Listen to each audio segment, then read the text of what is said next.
I used to think love was supposed to feel safe, like a home you could return to, no matter what storms hit outside. But what if that home was built on lies? What if the person you trusted most was the storm itself? His name was Mark, and for a while I thought he was everything. Smart, charming, funny in that easy, disarming way. He knew how to make people like him, how to make me feel special. But slowly things changed. Not all at once, more like drops of poison in clear water. Didn't I tell you? You must have just forgotten. You're overreacting. You remember it wrong. Those words became the soundtrack of my relationship. And every time he said them, I lost another little piece of myself. I used to trust my memory, my instincts. But after months of his quiet manipulation, I started to doubt everything. He made me feel like my own thoughts couldn't be trusted, like he was the only one who remembered things the right way. That's what gaslighting does. It doesn't just make you question what's real.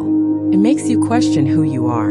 Then came that summer, the one that shattered everything. It was late July, one of those heavy golden afternoons where the air feels thick with heat and time moves slow. Mark had told me he was working late. Again, I believed him, because why wouldn't I? That's what you do when you love someone you trust. Until my phone buzzed. It was a message from Jenna, a mutual friend of ours. "Hey," she wrote, "I just saw Mark at the river with some girl." First I laughed. I thought that can't be right. But then another message came, this time with a photo. And there he was, sitting by the river, arm draped around a woman wearing a bright blue bikini top. He was smiling, that same warm, careless smile that used to make my heart race. Only now it made my stomach twist. Because here's the thing. I have never in my life worn a bikini top. Not once. Not ever. When he came home that night, I asked him where he'd been. He said, "Work ran late." Why? I held up my phone. The picture glowed between us. "What's this?" I asked quietly. He didn't even flinch. He looked at the photo, then back at me and said, "That's us, babe." I blinked. "What are you talking about?" He laughed like it was the most ridiculous question in the world. "That was you. You wore that blue bikini top. Remember? You said it was too bright, but I told you it looked amazing." My heart started pounding, because I knew it wasn't me. But he said it with such calm certainty, such conviction, that for a split second I almost believed him. I said, "I don't even own a blue top, Mark." And he replied, "Are you sure? You've been kind of forgetful lately. Maybe you're mixing things up." And just like that, the world tilted. Over the next few days, he doubled down. Every time I mentioned it, he'd sigh and shake his head. "You really don't remember? Wow, maybe you should talk to someone about this. Babe, it's kind of worrying. You're starting to imagine things." Imagine things. The words echoed like a curse. He wanted me to doubt my own mind, to rewrite my memories until his version was the only one that existed. But I wasn't crazy, and I was done being his puppet. One night, unable to sleep, I scrolled through his social media, and there it was. A photo, public, not even hidden, of him holding another woman's bra, laughing. The caption read, "Good times by the river." No mention of work. No blue bikini top belonging to me. Just proof. That's when it hit me, he wasn't just a liar. He was dangerous, because he made me question myself while standing knee-deep in evidence. And I decided if he wanted to play mind games, I'd end the game on my terms. The next morning I smiled. I told him I must have been wrong, that maybe he was right all along. His eyes lit up. He actually looked proud of himself. He leaned in and said, "See? I told you. You just needed to relax." Relax. That word felt poisonous in my ears. But I smiled anyway. "Yeah," I said softly. "You were right." That was the moment I started my quiet revenge. I collected everything, screenshots, timestamps, messages, photos.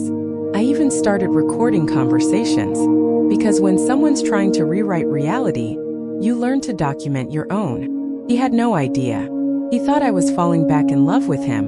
He'd kiss my forehead, whisper, "Glad we're okay again." And I'd whisper back, "Me too." But inside I was waiting for the perfect moment to end the story he thought he controlled. Came sooner than I expected. His birthday. Dinner with friends, laughter, wine, stories. He loved attention, it was his oxygen. At one point, someone asked how we met. Mark leaned back, grinning, and said, "Oh, you'll love this story. Remember that day by the river, babe? The blue bikini." The room went quiet for me. The world slowed down. I smiled sweetly and said, "Oh, the one where you took that picture with the bra?" He froze. "What picture?" I unlocked my phone and held it up. "This one." The room went silent. Everyone stared. The image glowed in the dim light. Him laughing, holding the bra that didn't belong to me. Someone muttered, "Dude, what the hell?" Another whispered, "That's not her, right?" He started stammering. It's not what it looks like." And I said, "Oh, it's exactly what it looks like. You just forgot to inception me into believing it." I stood up, put my phone down on the table, and walked away. I could hear his voice behind me, calling my name, swearing it was a joke, begging for a chance to explain. But I didn't turn back, because the moment I stepped outside, the air hit different. Cool, clean, free. For the first time in months, I wasn't doubting myself. I wasn't confused. I wasn't scared of forgetting the truth, because I had it and him out in the open. A few weeks later, I went back to that same river. Alone. The sun was setting, the water shimmering gold.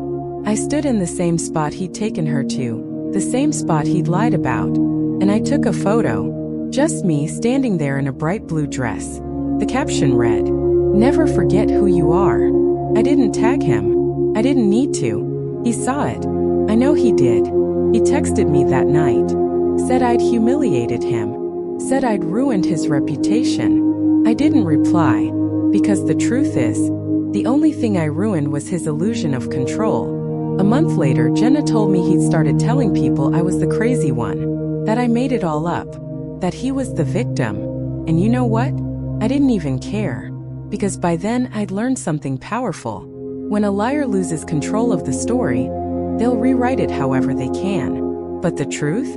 It always finds its way through. It's been over a year now. Sometimes I still think about that night. The way he looked at me, confused, small, exposed. And I realized that was never love. It was ownership disguised as affection. He didn't love me. He loved controlling how I saw myself. But he doesn't get that power anymore.